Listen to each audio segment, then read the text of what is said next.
What is going on, guys? It's Kai, and today I come to you with a mistake. I made the always bad decision of scrolling through FGC Twitter a few days ago, and I came across this tweet here. Now, this tweet actually isn't the problem. It's actually really informative. It tells us a lot, actually.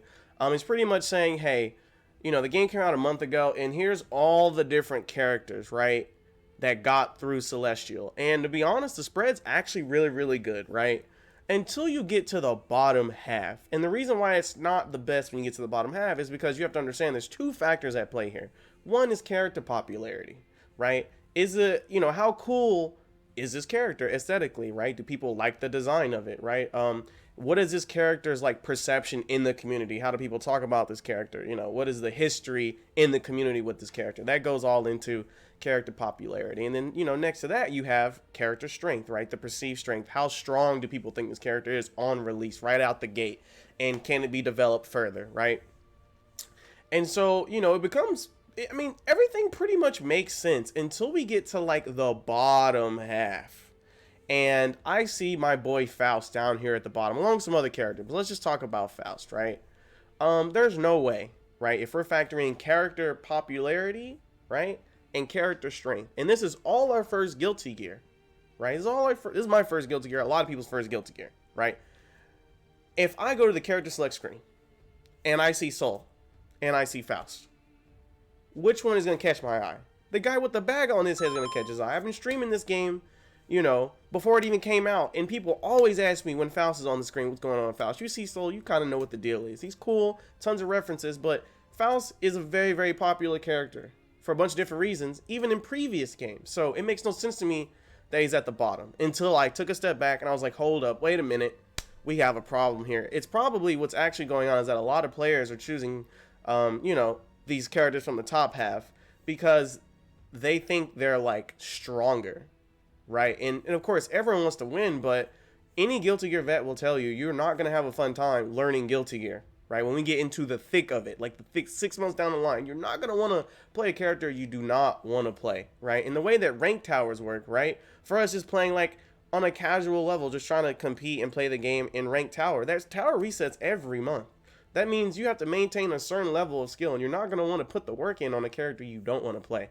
So before you submit to Daisuke's Vision, right, or you try to play whatever character strong for that patch, understand that's just not what Guilty Gear is about. And I personally got VIP 2 weeks after the game came out, and then when the reset happened in July for PC, I got it same day, and it only did 5 things, and I'm gonna show you guys all those. But play this game the way you want to play it, because you're just gonna have the most fun that way, and that's what it's all about at the end of the day, right? So yeah, let me show you guys how you can get Celestial with any character you want. Don't submit to Daisuke's Vision.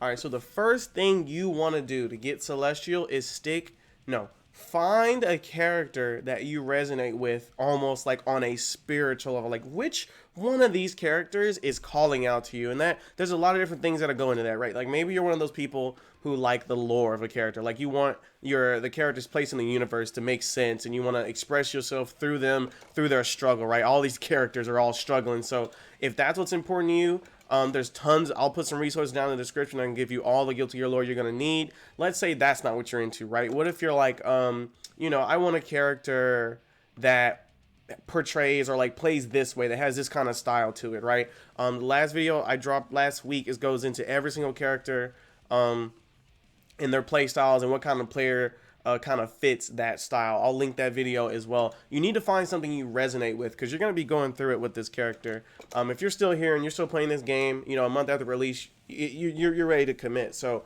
you don't want to commit with something that you don't like, right? You want to make sure you get something you like, right? So that's the first thing you want to do. Stick with the character you like. And another thing you want to do, right, is be aware that you are going to hit a plateau with the character. This is very, very normal. This is how we improve, though, right? You need to recognize you hit a plateau, and you need to get to some resources. You need to get to help. There's so many resources, right? There's Twitter you can go to. There's character Discord you can go to. This YouTube channel, right? You can catch me, or you can catch all kinds of streams, right? All these resources for this kind of stuff will be down in the video, down in the description of the video, right? That's the second thing you need to do.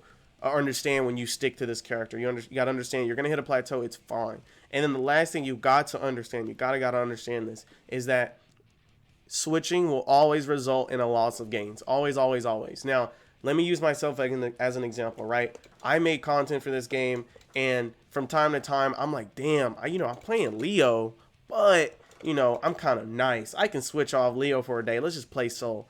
Every time I do that, every time I get that urge and I act on that urge and I come back to Leo, I end up worse on Leo.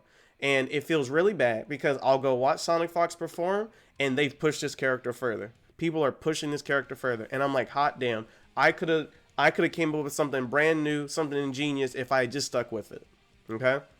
Switching characters always results in a negative game. Always. You always lose, okay? And if you think of any player off the top of your head, they almost always have a character that they stick with. Some guys and gals stick with characters over the course of several Guilty Gear titles. The characters are literally that deep.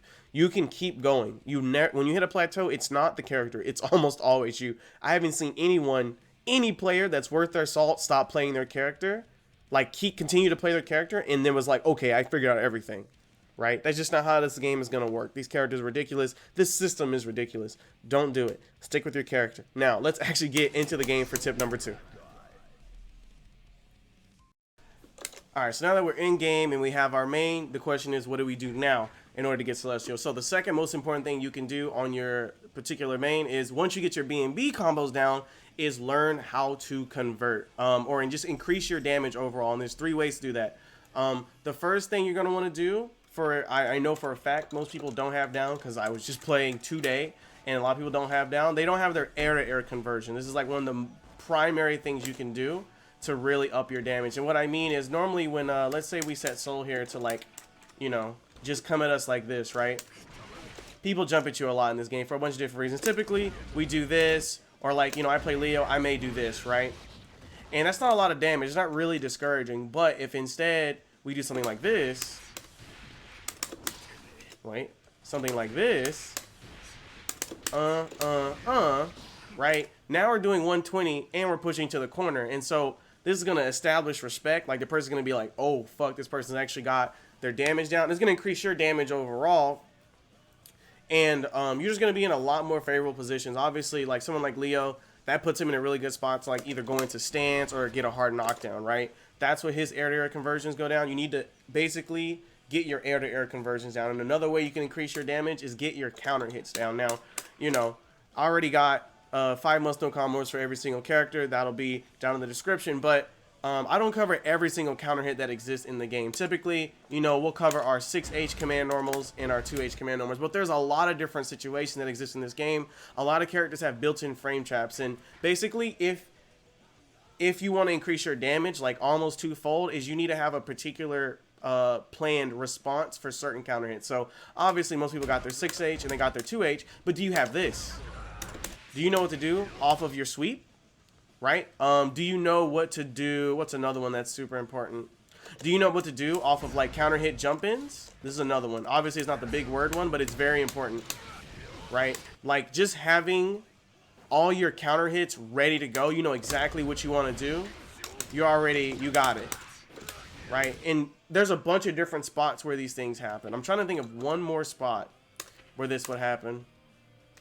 Oh yeah, and you definitely want to get these down here off of your special moves, those kind of counter hits. That's what I mean. So once you get your sweep down and you get your air-to-air down, the big counter hits you need to be looking for then are your special moves. Leo's got this here, right? So I probably do something, I don't know, like that, right? And it gets me in a stance, put them in the corner, and I'm in a good spot. But yeah, you need to get your counter hits in all the different spots that you can imagine. Sweeps are going to be super important, and your special moves are going to be super important. Most people have their normals and command normals down, but you really need to get those special moves down, because our special moves, outside of doing damage and stuff, right, they have a lot of utility behind them, and sometimes we use them for counterplay. We can get really big counter hits off of them. You don't want to be unprepared, and you don't want to miss out on damage. You need that damage, because it doesn't matter if the player is out neutraling you. If when you touch them, they explode, right? This is a big health game, like a big damage game.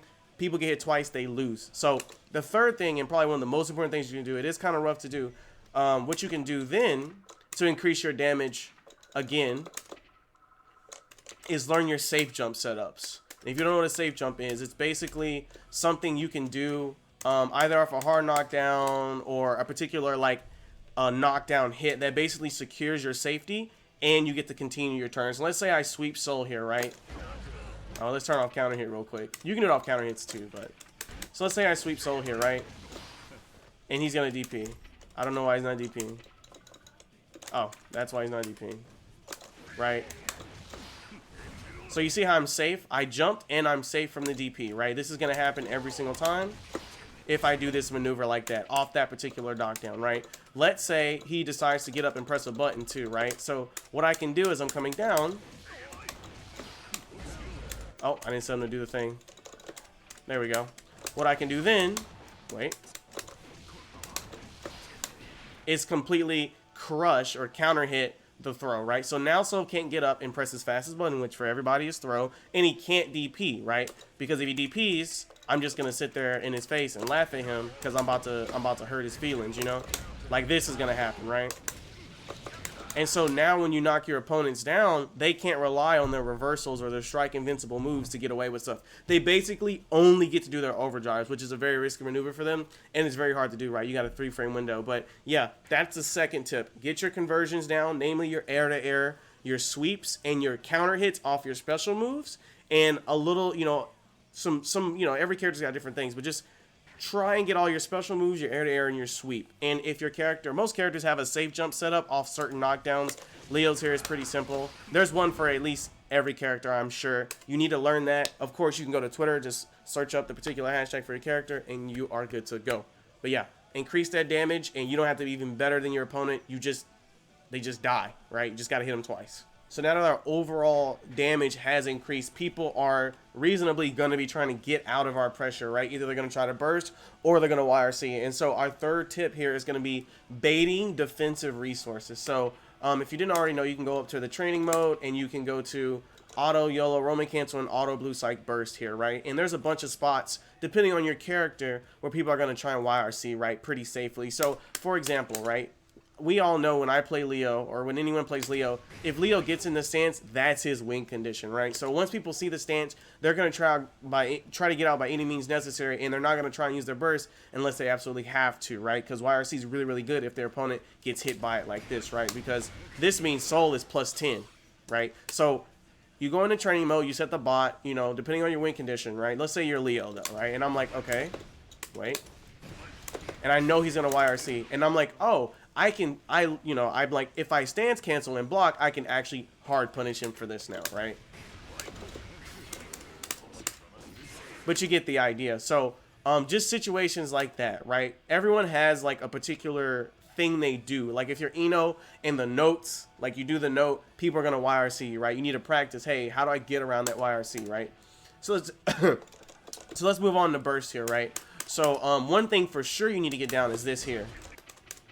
Your little homing attacks off of your charge dust, right? People are going to try and burst these all the time. If you didn't already know, right, you can actually block the burst and then jump and then punish them, right? And obviously I can do more damage than that, but you need to be ready for those instances as well. And if you didn't already know also, if you like get your, like let's say Soul here does something like extremely unsafe like this, right?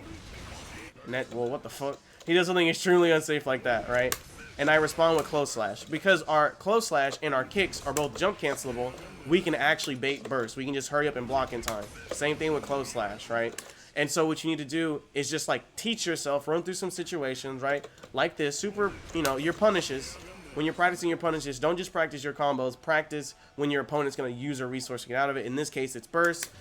So, and you also need to be ready for this too. This is huge. And it's kind of a weird timing, but it's totally possible. You block, and then you jump. Can I jump again? And there you go. I can get even more damage. Extremely important, right? And once your opponent sees that you, one, do a bunch of damage now, and you're purposely changing your route, your pressure, or your combos in order to bait these options, they're going to just be more hesitant, which is going to net you more damage. They have to wait for certain key moves that are too committal for you to get out of, which is just going to increase your damage, again, overall. You see how it's folding into itself? But yeah. Tip number 3, using training mode to like learn how to bait resources properly. So now that we're sticking to our main, we're doing tons of damage and we're baiting resources, we're basically an offensive powerhouse. But Guilty Gear is not just about defense, right? They give us all these defensive mechanics, and characters do have weaknesses, contrary to some people's beliefs, right? So what can we do? So that brings us to tip number 4. Basically, use training mode to deal with things that you just don't know how to deal with. So for instance, like there are certain characters that get away with murder. Like I see a lot of people let Soul get away with this, right? This is not something you should let him get away with, right? But you wouldn't know that unless you actually went to training mode, or you use Dust Loop to look at frame data. So I'll link Dust Loop for those people who are familiar with frame data, but if you're not familiar with frame data, all you have to do is learn the matchup, right? And all you got to do, you go to character select and you pick something that's super annoying. A lot of people don't know how to deal with Mei, so let me show you how you would break that matchup down, right? So Mei's going to do the dolphin, right? What can we do against the dolphin? And it's not hard to set this up. This is actually very important. A lot of people ask me how to set this up, so let me just go through this whole thing. So you go to training, and then you need to make sure that you have the play and record button set up. That's the most important thing. I don't know if that's there by default. Once you do that, right, so let's go ahead and set her to record, right? She's going to do dolphin. No, she's going to do, let's have her actually do something like a real Mei player. Let's have her do something like this, right? She's going to do that sequence there. And after you set that up, right, it's all saved. You go to recording settings, you switch this setting here to enable, and every time you reset the screen, she's going to do it, right? So a lot of people don't know how to deal with dolphin. I didn't know how to deal with dolphin at first either until I got in here and I was like, okay, what can I do, right? That doesn't work. That works, right? And so I was like, oh, so she can't actually just do anchor into, wait, what the heck? She can't just do anchor into dolphin, right? She just can't do that to me, right? She has to hit me with heavy dolphin specifically, right? Otherwise, I get a free one of these. Right? And we're going to convert into big damage because of what we were talking about earlier, right? And just like that, you can easily break a matchup down, right? So now we're like, okay, we can start to do something else, right? Because you remember the pain of losing your matches, right? So you're like, sometimes she doesn't do that dolphin. Sometimes she does this dolphin. What do we do then, right? What can we do then? We know, if you didn't already know, this is +5 if she does that dolphin. So she's going to do the dolphin here. Can we jump? Yes. Right? And that's huge for us. We may not be able to contest directly, right? But now we know we can jump. And we know if we see the fast dolphin, right? If we see the fast dolphin, we get to press because it's -5 on block, right? And you don't even have to know all the numbers. You can just be like, yo, I know I can do this option here, and I know I can't do this option here. And what I'm going to do, because Lord Knight makes a great point about learning matchups, I'm going to link his video about the 4 characters you need to get through. You need to learn how to get through Mei, Soul, Potemkin, and Ram. Definitely be sure to check that out after you guys watch this, because those characters are in abundance in Celestial. So it is a must to learn how to get through them. And you see here, Dolphin's obviously not so scary, right? Once we actually replace that fear with some knowledge. So that brings us to tip number 5, right? Like, where do we get the ability to kind of properly perceive what our actual issues are if you can't remember necessarily? Tip number 5 here is going to be use the replay feature. If you didn't already know, it actually saves 100 replays instantly. It's actually pretty nutty, especially if you play online. I don't know if it does it locally instantly, but it definitely does it for online. Let me show you here. So you go here, you press R1, RB, and look, you can see over 100 games saved right there for you, right? And you can, when you watch yourself play, right, it's not like you're in the heat of the moment, so you can be like, oh, that was dumb, I won't do that in that spot, or I have a particular problem with this particular setup. And you just go to training mode, you set up the setup, and you're good to go. Most players, if they're doing something like super niche or like super difficult for their character, that's probably like, you should be able to set it up. As long as you've seen it, you should be able to set it up. But if you can't set it up, you can set up like a weaker version of it, or you can just break a character's kit down. But yeah, be sure to use the replay feature, because just even if you don't want to go and like train against a particular thing that was hitting you in the match, just seeing yourself play is so advantageous. It's actually pretty huge. And of course, watching high level play is important as well. And like an analytical format, there'll be a link in the description for like a top player matchup database for like all the YouTube videos out there. And you can also, if you don't watch the agonizing pain again, you can always go watch other people right here play your character, right, with the Wicker Minute page. But yeah, that is it, guys. This should be all you need to get to Celestial. Anybody can do this with any character, I'm telling you. Nothing I said here was character specific, okay? You guys got this. I want to see a lot more Faust Next time we get, you know, a tweet about like character spread, I want to see some more Axel. I want to see some more Eno. Don't give up on Eno. Eno's OD. But, you know, play whoever you want, because the Guilty Gear is about, well, we don't know the true meaning of Guilty Gear, but I know it ain't about playing characters you don't want to fucking play. That's for sure. That is for sure. You're not going to have a fun time. But yeah, that is it for this one, guys. Go out there and play some Guilty Gear. You know, play ranked now that you know what to do. Let me know how it goes. If there's anything else I can help you with, please let me know down in the comments. Or if you have questions, let me know down there. There'll be a ton of resources, of course. And yeah, that's it for this one, guys. I will catch y'all in the next one.